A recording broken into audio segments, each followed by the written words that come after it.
আসসালামু আলাইকুম।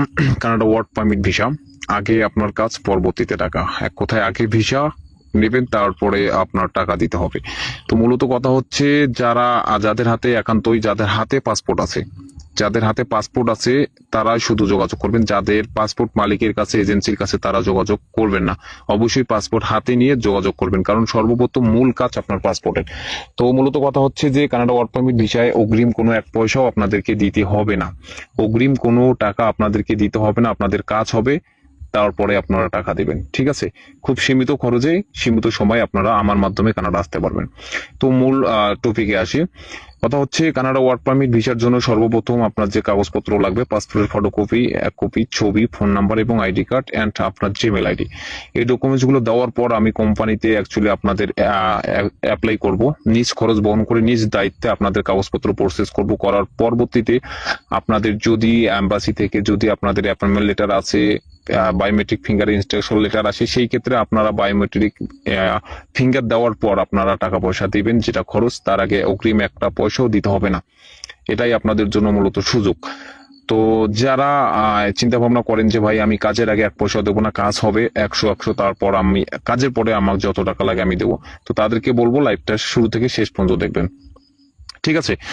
এখানে মূলত কানাডা ওয়ার্ক পারমিট ভিসায় এখানে লাইভে ঢুকলে, ফেসবুকে বা ইউটিউবে ঢুকলে হাজার হাজার ভিডিও, কিন্তু আপনাদেরকে কেউ বায়োমেট্রিক ইনস্ট্রাকশন এবং বায়োমেট্রিক ফিঙ্গার এম্বাসিতে যতক্ষণ কেউ আপনাকে ফেস করাইতে পারবে না, ততক্ষণ কাউকে আপনার এক পয়সা অগ্রিম দেবেন না।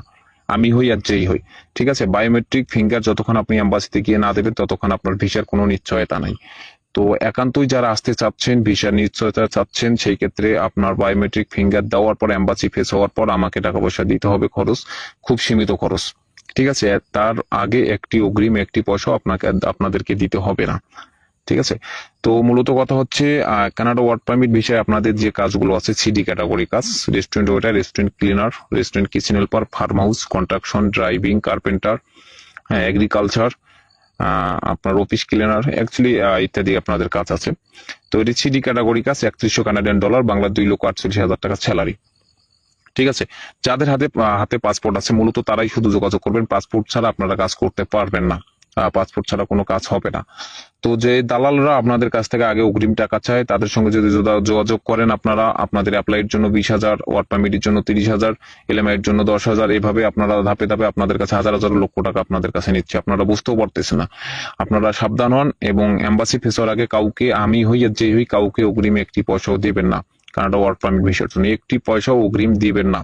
সেই ক্ষেত্রে এর জন্য দায়ভার আপনাদের নিজেই নিতে হবে, এবং আপনাদের ভিসা হবে কিনা সেটার গ্যারান্টি আমি কেন, কেউ আপনাদের দিতে পারবে না। আপনারা যদি একবার বায়োমেট্রিক ফিঙ্গার দেন, এম্বাসিতে ফেস হন, সেই ক্ষেত্রে আপনার ভিসা কনফার্ম। কারণ আপনার ভিসার অ্যাপয়েন্টমেন্ট লেটার যদি না আসে, আপনারা এম্বাসিতে ঢুকতেও পারবেন না। ঠিক আছে। তো এই হলো বিস্তারিত। যারা একান্তই আসবেন, আমার স্ক্রিনে আমার নিমো নাম্বার দেওয়া থাকবে, যারা একান্তই আসবেন আমার সঙ্গে যোগাযোগ করবেন। 28 থেকে 30 দিনের মধ্যে আপনাদের একান্তই ভিসা দিয়ে আমি কানাডা নিয়ে আসবো, এবং অগ্রিম একটি পয়সাও আপনাদের দিতে হবে না।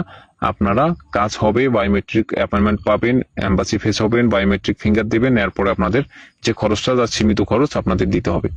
ঠিক আছে। অবশ্যই আবারও বলতেছি, অবশ্যই যাদের হাতে পাসপোর্ট আছে, শুধু তারাই যোগাযোগ করবেন। অযথা অন্যরা যাদের হাতে পাসপোর্ট নেই, তারা যোগাযোগ করে কোনো কাজ হবে না, এবং লাখ লাখ টাকাও যদি দেন, পাসপোর্ট ছাড়া কোনো কাজ হবে না। কারণ সর্বপ্রথম এম্বাসিতে আপনাকে যাইতে হবে, পাসপোর্ট ছাড়া আপনাদের ঢুকতে দেবে না, পাসপোর্ট নিয়ে এম্বাসিতে যাইতে হবে। ঠিক আছে। তো সবাই ভালো থাকবেন, আল্লাহ হাফিজ।